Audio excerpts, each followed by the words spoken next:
So let's get started. We have flipped a coin, and Maria Cantwell will have the first opening statement. Senator Cantwell, you have 1 minute and 30 seconds. Thank you. I want to thank PLU, the moderators, Susan Hutchison, and the commission for organizing this debate. You know, today, many political leaders are more interested in sound bites than getting something done. I want you to know that when it comes to Washington State, I'll work with whoever I can to get results. Right now, I'm working with Republicans and Democrats on getting the first ever federal tax incentive for apprentice so we can skill and train more workers for today's jobs. I helped push through a new GI Bill to expand the benefits for our veterans to get education at a longer period of time when it fits into their lives. I fought when the Air Force gave the tanker contract to the wrong company. I made sure that Boeing ultimately built those planes and built it here in Washington State. And I supported and fought to get the reauthorization of the Export-Import Bank so our small businesses could have new markets overseas for their great products. I will stand up to my party when necessary, as I did in voting against the bailout of Wall Street. And I will stand up to this president when he was wrong about cutting wildfire funding, and instead we restored $2 billion to make sure we're cost effective in protecting our communities. The last thing we need right now in Washington is a rubber stamp of the Trump agenda. I'm going to fight for our economy for everyone, improving access to health care, protecting our public lands, and changing our environment to be a cleaner energy economy. That's what I'm going to fight for. I'm going to continue to get results for Washington because that's what matters. Ms. Hutchison, your opening statement. Thank you. I'm Susan Hutchison, and I want to win this race for you because we are in desperate need of change in Washington, D.C. and Washington State. We're enjoying a thriving economy, the likes of which we haven't seen in years, but my opponent, Senator Cantwell, worked furiously against the Tax Cuts and Jobs bill that's helping us with this tremendous prosperity. She's just out of touch with working men and women. Everywhere I go across the state, people say to me, Susan, where is Maria? She's been in office for 18 years and we never see her. Well, that's because she's become a professional career politician beholden to the D.C. swamp. In fact, we had trouble getting her here for this debate. Even Democrats come up to me and say, Susan, I'm voting for you because I can't take it anymore. Things have gotten so crazy. Well, as a longtime resident of Seattle, I understand how they feel. You know, I'm a military wife, mother, and daughter, and as such, I care so deeply for the people of this country that they stay safe, and also for our military men and women in uniform. One of them is my son, Brian, a U.S. Marine Corps lieutenant. My other son, John, is also in the audience. He's in a different profession, but both boys say they want to come home to Washington State for their future. So I'm fighting for their future, but I'm fighting for your future, too, and your kids' and your grandkids' future. You know, some of you remember me from the old days of the news, and I want you to know you trusted me then, and you can trust me now as your next U.S. Senator. I will be your voice, I will fight for you, and we can win this together. Thank you both for your opening statements. We start our questions with a topic that's on the minds of many Americans: sexual misconduct and the Me Too movement. In the Me Too era, how do we treat sexual assault accusers with respect when they come forward, while still protecting people from false allegations? Susan Hutchison, you have the first answer. You have 1 minute. Thank you. Let me just start by saying I've been an advocate for women all my adult life. In fact, in my first job, I went on strike to fight for pay equity for women. It turned out that every woman in my newsroom was paid less than every single man in the newsroom, no matter what their job. We went on strike, and I walked a picket line for 2 months. Also, near the end of my career, I took my company, a gigantic corporation, to task over their discrimination against me. And in doing so, I won a settlement that made sure that they would obey the laws and never treat women the way they treated me. I know the Me Too movement. I was in television news for 2 decades. I understand fully what that means. And I was a victim of it like so many women in the workplace. And so women can never be dismissed. When I got tired of certain activity, I would go to my boss and I would complain, and sometimes there were repercussions for doing that. But even so, we have to keep fighting. The Me Too movement has been very, very important to all of us women in the workplace and women who have struggled to reach their potential. And so I've been fighting for them and will continue to do so. Thank you. Senator Cantwell, you have 1 minute to answer the same question, ma'am. This is so important that we stand up for those who have been the victims of sexual assault. We know now in the United States of America that it's 30% of women and maybe as many as 50% of Native American women. So what we have to do is address those cultural issues and put protections in place so these people can be heard. We know that from information from law enforcement that and psychologists that maybe between 2 and 8% of people who come forward may not be being truthful. So we know that anybody who's coming forward has a great risk in doing so, and we need to make sure we have a process to listen to them. We've been able to pass new laws protecting women against violence, particularly our immigrant and Native American community, by making sure that federal laws work better in their favor. We've done other things to change our processes in Washington, D.C., but these people need to be heard. As you're both aware, our nation's newest Supreme Court Justice, Brett Kavanaugh, was accused by 3 women of sexual misconduct. The allegations, which he denies, date back more than 30 years. In one case, he's accused of forcefully groping a teenage girl at a high school party when he was just 17 years old himself. Should our actions as teenagers be held against us for life? Senator Cantwell. Well, this was a job interview for someone to be on the highest court of the land at a time when they are definitely going to change the balance of the court. So I thought a background check, like every judicial nominee and almost every high-level cabinet or ranking member in an administration has an FBI background check. So I thought those were important issues to consider. And it is up to Congress then to make its decision based on that information, how they would decide on information presented. What I think happened here, though, is we didn't have a full investigation. We had an investigation once various people came forward, but not a complete investigation. And given the challenges we face in society with institutions ignoring this evidence, I wanted to make sure we did not rush to curtail that investigation. Ms. Hutchison, do you care to respond to that? Should things we do in adolescence be held against us when we're adults? Well, let me go back to the confirmation hearings because they were a national disgrace. The Democrats had knowledge of a woman's letter 2 months before it was investigated, and I put the disgracefulness of that hearing squarely at the feet of the Democrats. They treated her poorly, they exploited her suffering, they controlled her lawyers so that they wouldn't tell her the things she needed to know, and they basically took away her rights to privacy. In the meantime, they besmirched a man who had an impeccable record of jurisprudence. And so everybody wonders, why would any good person step up to run for public office or put their name up for nomination, considering what this could do to their lives and their families? I feel badly for their daughters,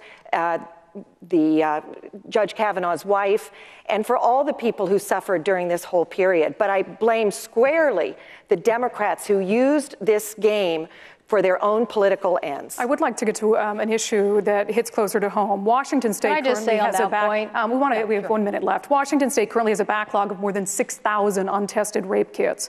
How can we say we care about victims of sexual assault while shelving evidence for decades that could bring their attackers to justice? Susan Hutchison, you can answer first, but you have just 30 seconds. Well, I think that's terrible, and I think we need to put the funding behind it in order to deal with the rape cases, in order to bring these rapists to justice.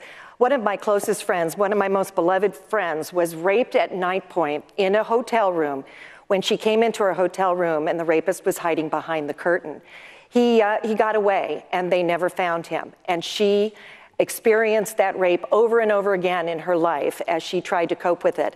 She is a woman of courage, and as time went on, she was able to she write a book about it and turn it into a nonprofit organization that deals with rape kits and that helps women come to terms. Fear to freedom is her mantra. Senator, I'll give you 30 seconds. I have supported funding to make sure those rape kits are counted and worked previously with Dave Reichert and the Sheriff's Department, and now we've fallen behind again. So we should analyze and have information for every one of those rape kits, because what happened when we analyzed the results before, we found people who were the perpetrators of those crimes. Some of them were in jail already, but the confidence and security that gave to that victim to know that they were already behind bars was so important to us.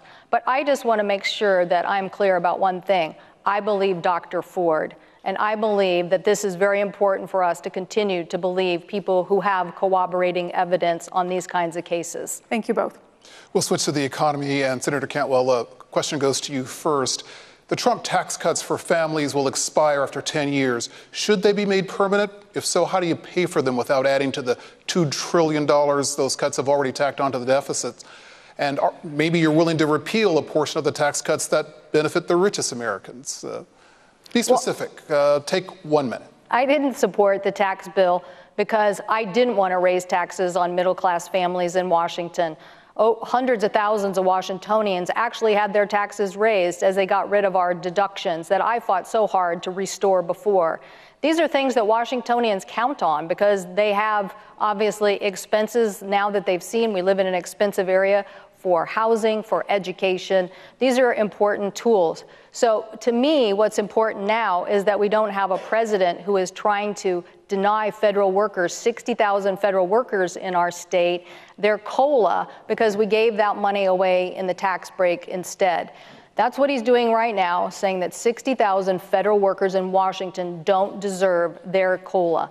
So what we need to do is go back and get a tax bill that's fair for middle-class families, and I will work to do that. Ms. Hutchison, 1 minute. If you make the tax cuts permanent, can you do so by cutting Social Security or Medicare? Do you want to see the tax cuts expire? Well, all you have to do is look at the statistics. We have 4 million new jobs since those tax cuts took effect, and we've got almost that many people off of food stamps. This is progress, and the most important thing about jobs is they give people dignity, and dignity gives people hope. I celebrate the low unemployment, in fact, the record historic unemployment of African Americans, Hispanics, Asian Americans, and women. That all comes because tax cuts spurs the economy and encourages the growth of new jobs. That is what is going to give people hope for the future. And there is no denying that people have more money in their pockets and they know better how the government does how to spend their own money. Now we'll take a few minutes for discussion, and this can be a balanced conversation. Let me ask you first, Ms. Hutchison. I don't think you quite answered whether you want to see the tax cuts made permanent. And how oh, yes, I would like to see the tax cut made permanent. And in fact, I think there's room for more tax cuts. You know, anytime that we can improve the economy, anytime we improve the economy by lowering taxes, it's a good thing for all of us, but it's especially good for those on the lower ends of the socioeconomic system. And for them to be able to get jobs, entry-level jobs, increase their hours, increase their wages, all of that comes with a thriving economy. Senator Cantwell? So it's so important right now that we understand that the Republican Party is now saying they want to privatize Social Security and Medicare. They want to get rid of the 650,000 people that had expansion under the Affordable Care Act in our state to get affordable insurance, all to pay for what was given away in that tax bill. So I do not want Washingtonians hurt by a future Republican Congress that wants to take away the benefits that now they say, after they've added $2 trillion to the debt, that they don't have the resources to pay for. So I'm going to fight for protecting Social Security and Medicare and the health care expansion that was so important. When we do those things that were our primary responsibilities, then we can talk about what else we can do in making sure we have a fair tax system. Now, let me press you as well, because I don't think you quite answered if the current tax cuts should be made permanent for middle-class families. I'm happy to work on middle-class tax cuts to make them permanent, but I'm not going to do it by raising taxes on hundreds of thousands of Washingtonians, which this bill does. So I wouldn't continue that. Yeah. Ms. Hutchison? Well, I think Senator Cantwell is living in the past, because I don't know any Republicans that are talking about privatizing unless there's a blue ribbon panel that's looking at every option in order to save Social Security. I was chairman of the Washington State Republican Party, and all we want to let you all know is that we will support Social Security and make sure that it is available for you and your children and your grandchildren, because we're all paying into it and we expect a return. Now, Senator Cantwell, back when she ran for office for the first time, made a promise. And she repeated it over and over and over in her first debate, and that was that she was going to make Social Security secure. Well, guess what?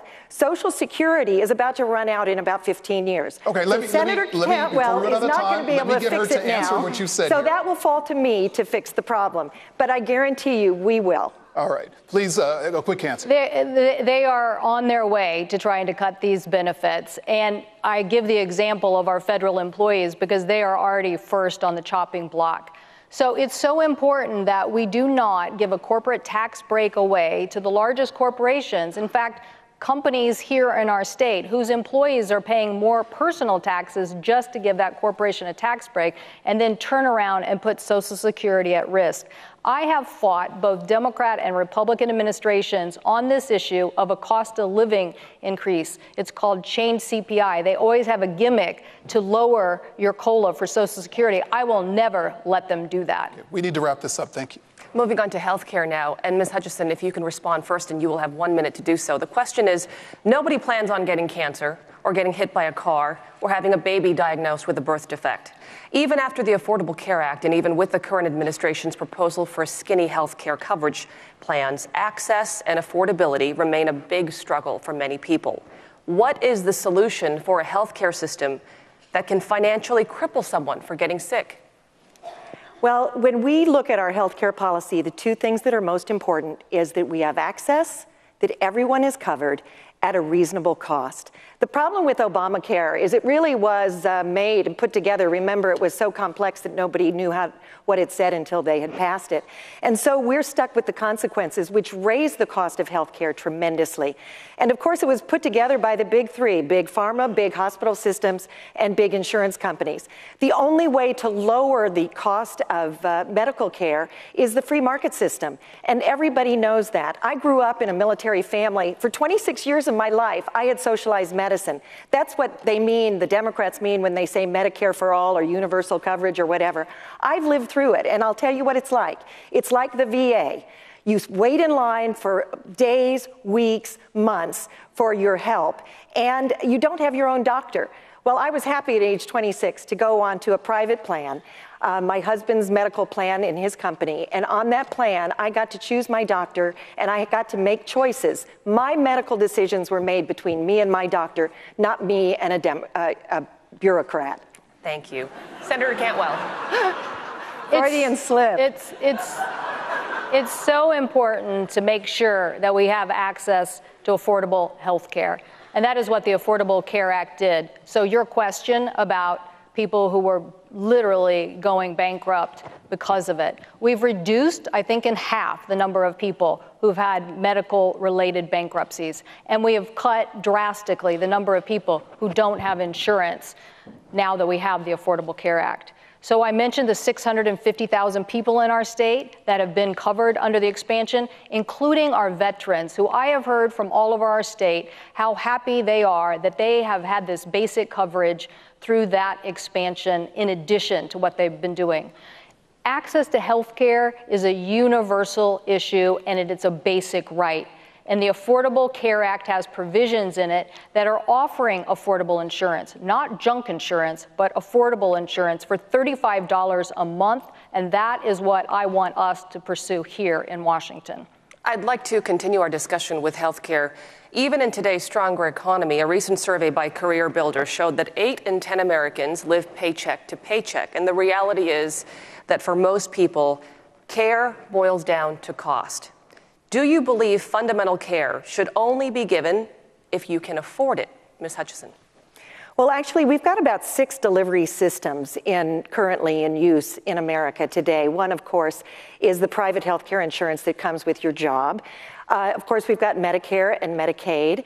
We've got the charitable health care system, and we have Obamacare. And so we are all wanting for ourselves and for others to get the coverage that we need in order to make sure that we have our ailments taken care of. Now, when it comes to the uninsured, we made a big stride forward with Obamacare, no question. They all went under Medicaid, but somebody has to pay for that. And in this state, we are going to be paying a mighty price in the years to come because there just wasn't enough money to cover those Medicaid patients. And so we also had to raid Medicare in order to cover Obamacare to the tune of almost $1 trillion. And because of that, Medicare, which so many seniors depend on, is running out of money, and they're going to be insolvent eventually also. So these are all problems we need to solve. But again, it has to be solved through a free market system where competition lowers the prices and provides the coverage so that no one goes without. Senator Cantwell. No one should get cut off of health care because they don't have insurance.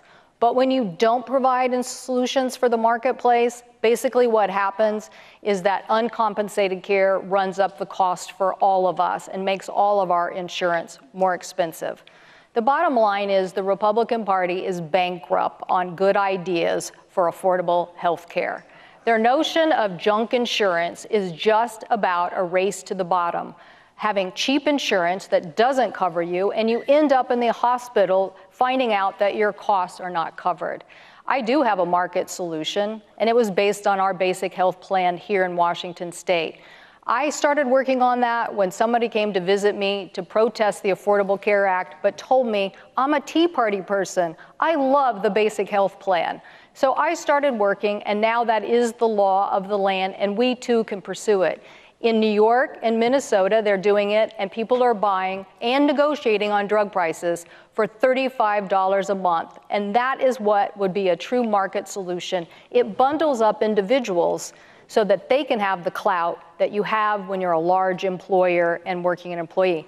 We cannot allow the Republicans to strike down the pre-existing clause that covers people who have a pre-existing condition. If we do that, those people, even if you work for a major employer, could be jeopardized and paying more. This is coming before our courts today, and 39 Republican attorney generals are trying to strike it. I'm going to fight every day to protect people in our state on pre-existing conditions. Thank you, Senator Cantwell. Ms. Hutchison, I have a yes and no question for you. Insurance companies are battling pre-existing conditions coverage, and the Trump Justice Department has said it would not defend that provision. If you were senator, would you have voted to repeal the ACA? Yes, but we have to replace it with something workable. You know, when you take over a sixth of the economy, as the ACA did, Obamacare, and throw the healthcare system into chaos, then of course you've got to have a solution and you've got to fix it. And what I think is needed is that it has to be a bipartisan effort. This idea that Obamacare passed with only Democrat votes, and Republicans didn't come with the Democrats in order, they pushed them out of the decision process because the Democrats knew that what they were working toward was socialized medicine. Obamacare was meant to fail so that we could move to socialized medicine. And thankfully, the Republicans are standing firm for the free market and for the people of this country. Now, I don't know where Senator Cantwell gets her ideas Ms. Hutchison, about I have to cut you off now. getting rid of pre-existing conditions, but that's just not true among Republicans. Before we get to the next question, we are inviting the audience here in the hall. I'm going to give you permission to be on your cell phones. And those of you watching the debate right now, live in the noon hour, to select a topic that you want to see addressed later in the debate. Here are the choices: the environment, gun policy, and dealing with opioid addiction. To vote, go to wadebates.org. That's wadebates.org. We move on now to border security and immigration. In 2017, President Trump announced he would end the Deferred Action for Childhood Arrivals program. Since then, Congress has been completely incapable of finding a real solution for Dreamers, despite a bipartisan belief that children brought to the U.S. illegally through no fault of their own should not be returned to a country they barely know. What is your solution to DACA? Senator Cantwell, you can begin. You have 1 minute. Thank you. I have voted for 3 different bills in the last several years that 2 have passed the United States Senate to cover those who, just as you said, were brought to this country not by their own accord, but have been educated here. They deserve a right to continue through our education system and to stay in the United States of America. That legislation that had gotten great bipartisan support out of the United States Senate didn't get support in the House of Representatives. We need to change the House of Representatives or get them to understand that these children deserve to have the American dream that they've grown up here. It breaks my heart now that I have constituents who tell me they might work at Microsoft or Boeing. They came here and have been working for that company. Their children were born here in the United States, and they go to high school or their grade school, and their classmates tell them to go home. To where? Redmond? To Issaquah? They were born here in the United States. So this president needs to get serious about protecting DACA recipients. Ms. Hutchison, you have 1 minute, the same question. What is your solution to DACA? Well, I think we did have a bipartisan bill that Maria Cantwell chose not to support, and that was the bill that said we are giving DACA dreamers the opportunity to move towards citizenship and legality. And at the same time, we're going to make sure we secure the borders. We've got the weakest immigration laws on the books, practically of any nation in the world. They're certainly weaker than Mexico's and Canada's. And we need to make sure that our border is secure. The bill was comprehensive and it was right. And the fact that we don't have a solution for DACA is simply because of people like Maria Cantwell who refused to vote for it. I want you both to really, in the spirit of this debate, take a hard look at your own party when you answer this question. Given the fact that people on both sides believe that these children shouldn't have to go back to a place they don't know, is your party responsible for using these dreamers as political bargaining chips? Ms. Hutchison. I don't think so, because I think American people are squarely behind the bill that I talked about that included security at the border and at the same time a path to citizenship for our young people. And you know, I've got a friend who's a border control officer up on the Canadian border. And everybody who serves at our border on the north also has to serve first at the southern border. And he's made it very clear. He says, oh, we all know there are parts of our border that have to have a physical wall. There's just no way around it. We will move on to border security, but I'm asking about dreamers being used as political bargaining chips. Well, I think the Democrats use lots of things for political bargaining chips, and so Senator Cantwell, what do you say to that? Have these dreamers been used by Democrats as political bargaining chips? I think it's very important. Now, I would say the bills that passed the United States Senate on bipartisan support that have dreamers protected have been supported majority the Democrats and a handful or half of the Republicans. So we have more work to do. But here's what I think. I think it's too important of an issue to just allow the uncertainty for these children. I would support a standalone DACA bill today, tomorrow, at any moment to make sure that we resolve this issue. I'm proud that President Obama protected them. This administration came in and said he wasn't going to protect them. I do want to ask about border security. You're only going to have 30 seconds each to answer this question. The Drug Enforcement Agency in Seattle tells me the majority of the heroin they seize in Washington state was trafficked here from Mexico. Given the fact that hundreds of Washingtonians die every single year of opioid overdoses, do you believe that building a wall along the southern border could help save lives? Susan Hutchison. Well, there's no question about it. You know, the majority of Americans want the border to be secure because they understand that the drug cartels are now very professional and they're multi-billion-dollar organizations. They bring people across the border for human trafficking, including children. They bring drugs across the border. They bring fentanyl, the synthetic heroin, and all of it is against us. Criminals, traffickers, coyotes bringing their poor, unsuspecting individuals who are coming to America thinking they've got a promise, and instead they're left in a desert in Arizona to die. Senator Hutchison, all of this causes lives. Susan Hutchison, Senator Cantwell, I want to make sure you get your full 30 seconds on that. Thank you. I think border security is very important, but I take what Tom Ridge, the former Homeland Security Director, said, that building the wall would be a waste of money.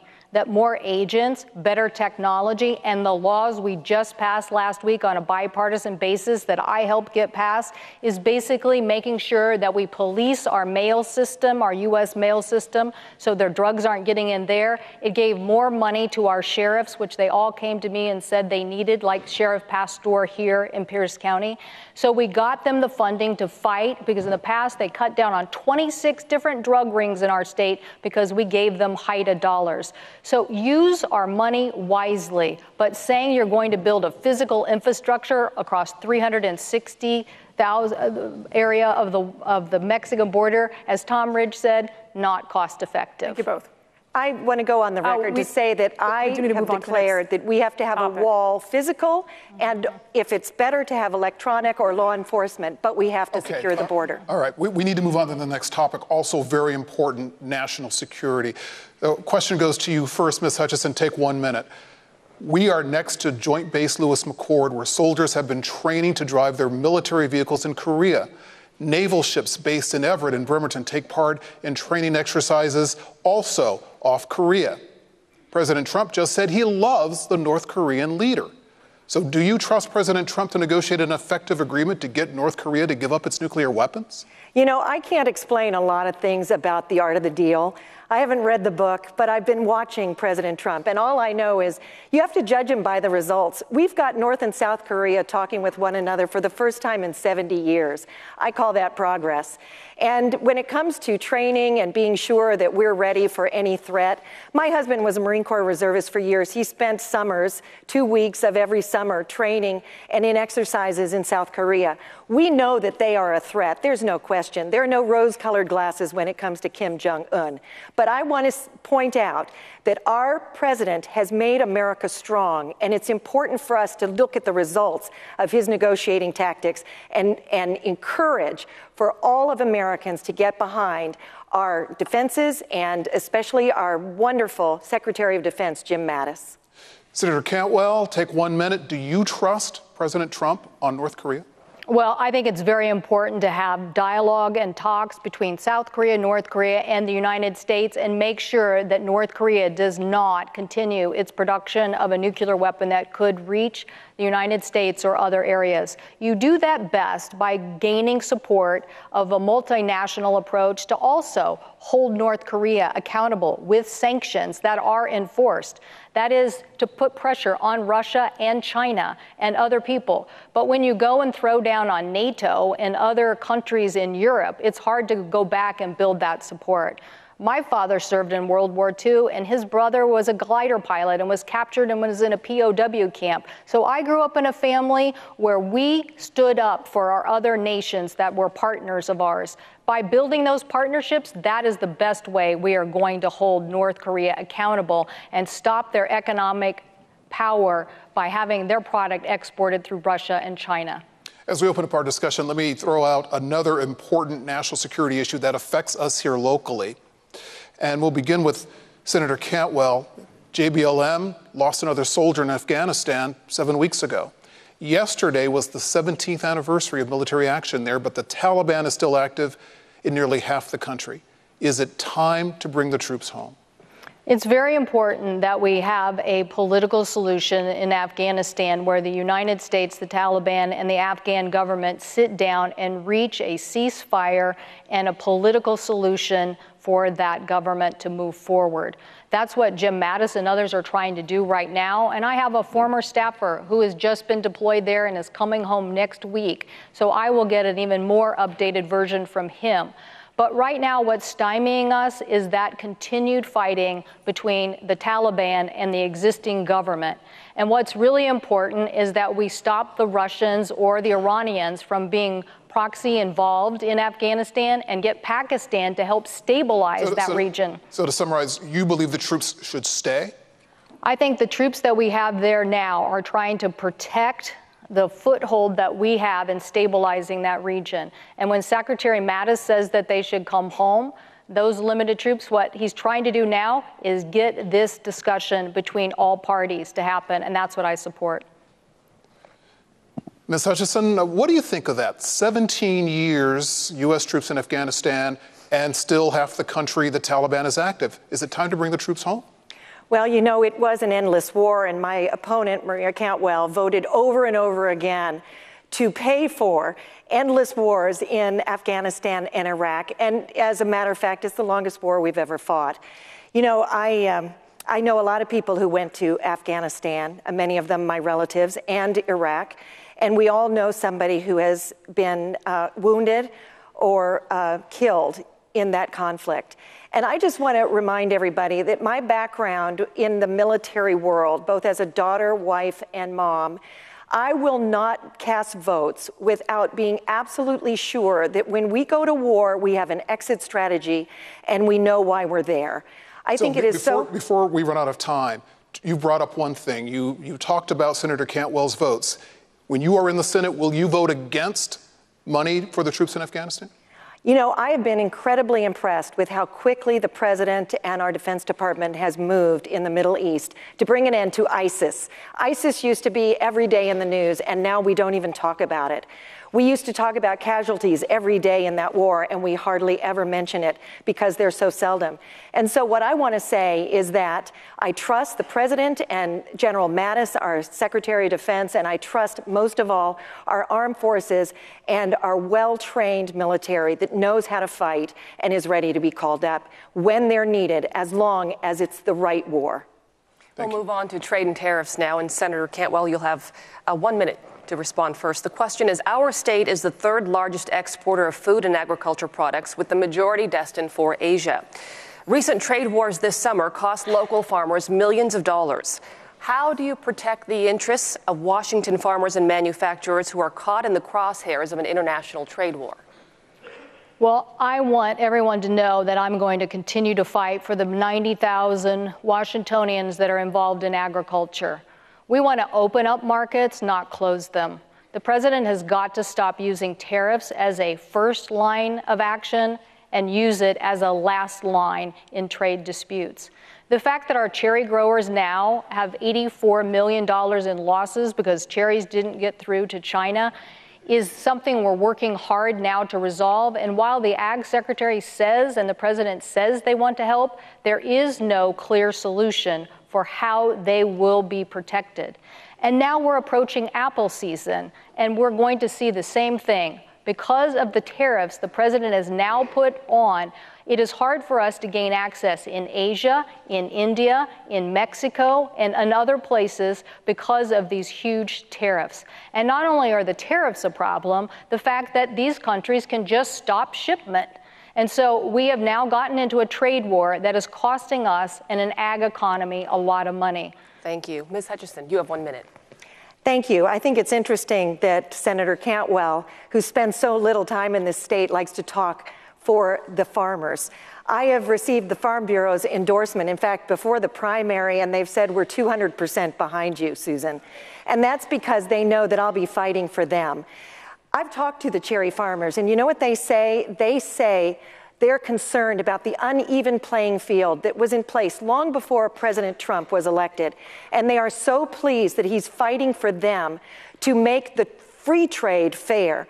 I think you cannot deny that when we've got a new NAFTA between the United States and Mexico, the United States and Canada, and that now the president is going after the big cheese, China, to help fix the trade disparities that have really hurt our farmers over the decades.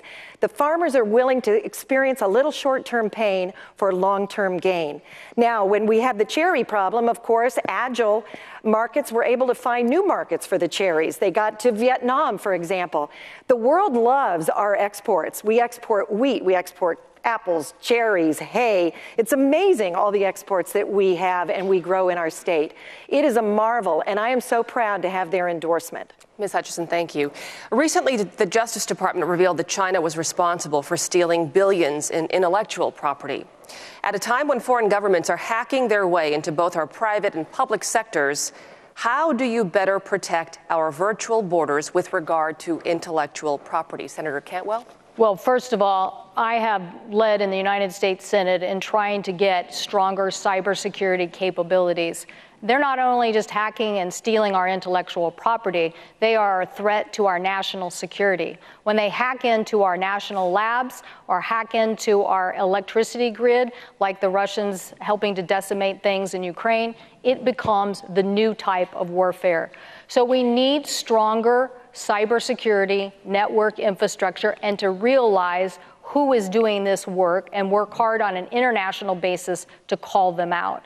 It's so important that we also get stronger enforcement of our intellectual property law, and I helped pass a $30 million program on trade enforcement that the now USTR office is using to help protect our intellectual property and win the day on these disputes.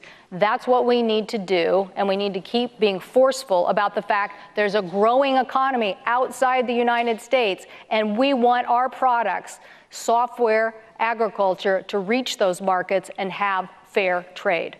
Ms. Hutchison. Well, I think when I hear Senator Cantwell speak about hacking, I can't help but remember that the Chinese and the Russians hacked into Hillary Clinton's emails from her home server.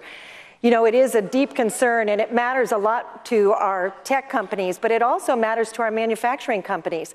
The Chinese have been stealing intellectual property. It's part of their MO, and I think that this is one of the reasons why everybody should be cheering on the administration for fighting hard against the Chinese for our trade deals. We have to stop what they're doing. It's really theft. And so I am with the president and our administration for all the hard work they're doing in order to fix this problem. There's no question. I talked to the CIA about 10 years ago, and they talked about their need for experts because cybersecurity was such a crushing problem right now. We know it because the Russians are very good about it, or good at it, and we also know it because the Chinese are very proud of themselves for what they do. It's scary, and it is the way we are going to be fighting in the years ahead. And I want to make sure that we stay strong. Thank you. We move on now to governing style and values. Voters are sick of the bickering and the divisive politics and the flat-out rudeness on display in Washington, D.C. How will you pledge to help restore the civility? Susan Hutchison, you're first. You have 1 minute. Well, I think we're in a very scary time. You know, we see and we saw this week that if you disagree with the Democrats on anything, their mob will come after you. And we know for sure that people who disagree with the senators, such as Ted Cruz and others, have been thrown out of restaurants or run out of restaurants when they're just trying to enjoy a private moment. We saw an open letter from one of the senator's wives that says she now sleeps with a loaded gun by her bed. And of course, this is not the way America should be. None of us should be afraid to be able to voice our opinion for fear of violence against us. And so this is something that is not good, and I think the American people are going to stand up against it. We're seeing that the polls changed after those Kavanaugh hearings because we don't want to be ruled by the mob. I know a lot of those folks are paid to come and protest by George Soros, who is one of the donors to my opponent, Maria Cantwell, and they've got a network. It's very strong and it's very well organized. But your time is up, ma'am. Regular Americans are fed up with the chaos and they can't take it anymore. A friendly reminder to our audience of your pledge to remain silent. You'll have an opportunity at the end to applaud. Senator Cantwell, 1 minute. This is a very important issue. And I think it's even more important because we live in an information age and we're going to have a lot of disruption. I know that you guys understand that in the media, but it's in education, it's in a lot of places. So we have to work to address those changes. That means working together. So the way I've done it is tried to work across the aisle using science and information. So I went to Orrin Hatch and said, we need to fix our homelessness problem and affordable housing. And I see in your state, you took care of your veterans and said housing first. And he said, yes, let's work together. I went to Jim Risch in Idaho, somebody I don't ideologically agree on with everything, and said, here is what's happening to both of us on fire. Let's look at this data and information and see if we can work together. And we were able to get a new fire funding fix that even the Wenatchee world basically said, hey, these people don't usually work together. In the Yakima Basin that we're trying to help improve water there, environmentalists, farmers, all working together, but you have to come to a table and be willing to collaborate and base it on good science. Ms. Hutchison, I want to ask you a follow-up. I asked you what you would do to restore civility in politics. You did talk a lot about what the other party is doing to make it uncivil. You once called Senator Ted Cruz a traitor at the Republican National Convention when he refused to endorse President Trump. How do you think that sets a good example for civility? I was speaking for everybody in that giant coliseum. There were thousands of people that everybody felt thought he was a traitor? That he had betrayed his role at the National Convention. It was a small thing, and if I saw Ted Cruz today, he and I would shake hands and be friends. But that's not the point. I want to go back to what Maria Cantwell just said. Somehow or other, she took civility off to forest fires and the Yakima River Basin project. She has been an obstructor on all of this. We have 14 occasions where she either voted or blocked progress in managing our forests. And as far as the Yakima River Basin project, that is a group of bipartisan players, the conservationists, the tribe, the congressmen, and many others who've come together to fix that. And do you know that Senator Cantwell is unwilling to push that forward? She is not going to get it through this Congress. And they are profoundly disappointed because they put so much hard work into it. I just can't let her stand here and suggest that she gets things done. She doesn't get things done. So you brought up bipartisanship. Senator Cantwell, in the spirit of bipartisanship and the intent of these questions, can you name at least one action taken by President Donald Trump that you think has benefited the people of Washington state? Well, I do like the fact that in the Canadian agreement that we are going to change and get access to the dairy market, not so much their direct access, but on a world stage, not allowing them to be able to support with price support the export of their product, thereby disadvantaging us in the marketplace. I want the president to be able to call out those actions and negotiate a level playing field. So I do support that action. I want you both to think about who we have in the hall today.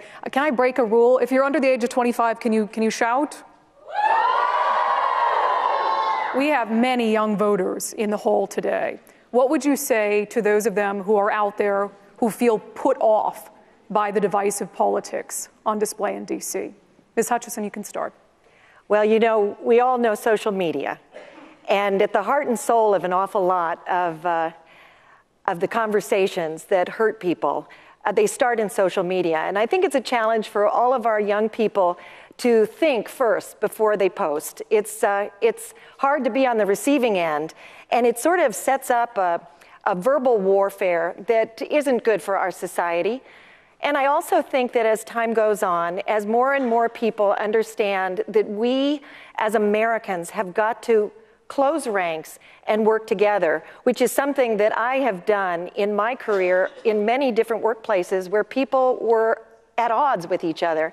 If we find the common bond that ties us together, that is how we bring peace among warring factions inside government. And moving on to Senator Cantwell again, what is your message to young voters who are watching the divisiveness in D.C. and just don't know what to make of it?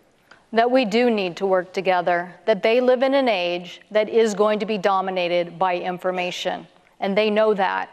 And so by sharing that information and working together on ideas where we can collaborate and are based on solid scientific information will help us move forward. I think that is why they're so supportive of doing something about our environment and climate change, because they know that this is real.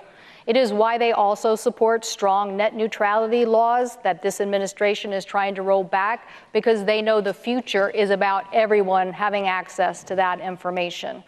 So I hope that the young people that are here today will not lose faith, but feel more empowered with the tools they know best and help us get to that ground of agreement to move forward on solutions that will help us. Thank you both. We are nearing the end of our time. The final topic here has been selected by the audience here in the hall and people watching the live broadcast. Now, the choices were the environment, gun policy, and opioid addiction, and our audience chose gun policy. So, Senator Cantwell, the next question is for you, a 1-minute response. Federal law sets the age to buy pistols at 21, but the legal age to buy semi-automatic rifles is 18. Should the age to buy semi-automatic rifles be raised to 21? Yes, it should. Even though that limits the constitutional rights of someone who is already at the age of majority? You know, I think the courts made a very important decision in 2008 that said, yes, the right to bear arms is not just about militia. But it doesn't mean that the United States Senate can't do something to better protect our students at schools, or like the incident that happened at a Mukilteo house party. And by taking up laws like raising the age on assault weapons, banning bump stocks, getting extreme person laws in place, that is a law that would help us say that a family or a court could decide whether somebody really shouldn't have access to that weapon. You can get these guns out of the hands of people who shouldn't be holding them. I also believe in a universal background check so that people know that an FBI investigation of who is buying that weapon has been done. Ms. Hutchison, should teenagers be allowed to buy semi-automatic rifles? I don't think teenagers should be, but 18-year-olds can now. I do believe that an 18-year-old who can go to war and carry a gun should have the right as a law-abiding citizen and under the protections of the Second Amendment to own a gun. Now, the problem with an awful lot of the rhetoric about gun control is that it is intended to punish those law-abiding citizens who use guns properly, which is well over 99% of our gun owners, and not punish those who have used them in the wrong way. And you know, a lot of what needs to happen in this country, and I would champion this going forward, is we need to put mental illness forward as a national issue that needs to be tackled, focused on, and treated and cured. It is a shame that so many people are in fear in our schools because of the work of people who are mentally imbalanced. In fact, the reports on the Parkland shooter that went to authorities about the instability of that young man, everything could have been prevented if anyone had taken it seriously. But because we don't have a national dialogue about mental illness, these issues are not taken seriously, and we must, and it's totally related to gun use. All right, let's continue our discussion on guns. And question first for Senator Cantwell. Should federal law penalize gun owners when they fail to store their weapons safely and those weapons are then used to hurt and kill someone? Well, I think that the laws that we should have on the books is to make sure that people do follow good gun safety. And for assault weapons, I know there's discussions about raising that standard to an even higher level. I think it's so important that we do have safety requirements and safety education, but I'll leave it up to the courts to determine whether someone has followed that or not. Should safe storage be the law with penalties if the gun gets away from someone and someone else is hurt? Well, safe storage is really important in my house, where I have a former Marine and two sons who have gone bird hunting with their dad and taken the safety course. We definitely, of course, have our guns in safes, and that is the law. But of course, self-defense is another reason why people use guns. Women who have been victims of domestic violence should have the freedom to have a loaded gun by their bed. They should be able to access them without going through a safe and trying to remember under stress what the combination is, and being able to load the gun at the last minute. All of that is related to our Second Amendment rights, that we do have the right to defend ourselves. And so an awful lot of these gun laws also hurt women. And so we need to remember that for every attempt to curtail the legal rights of gun owners, we are putting some people at risk. Senator Cantwell, do the gun safety laws hurt women? No, and they don't hurt children. And what we're seeing from families at Cafe Racer or from the incident in Nevada, that people want us to do more.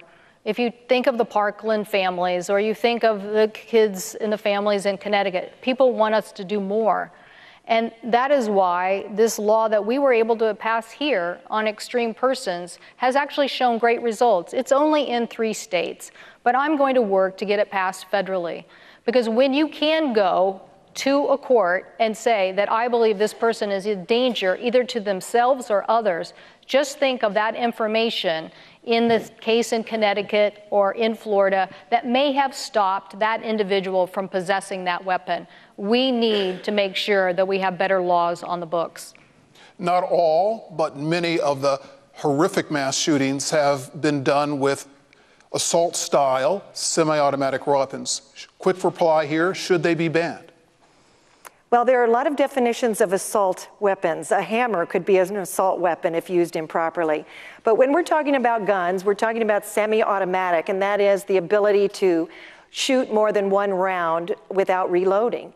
And so definitely when we see what happened in Las Vegas with an individual who hauled guns after guns into his hotel room, and they were semi-automatic, you know, we've got an issue where we would love to ban those kinds of guns. Let me cut you off only because I need to give Senator Cantwell a chance for a quick response. Take about 10 seconds. Yes. All right. Thank you. That is all the time we have for tonight's debate. Thank you to the candidates for this discussion of the issues in the race for U.S. Senate, and thank you to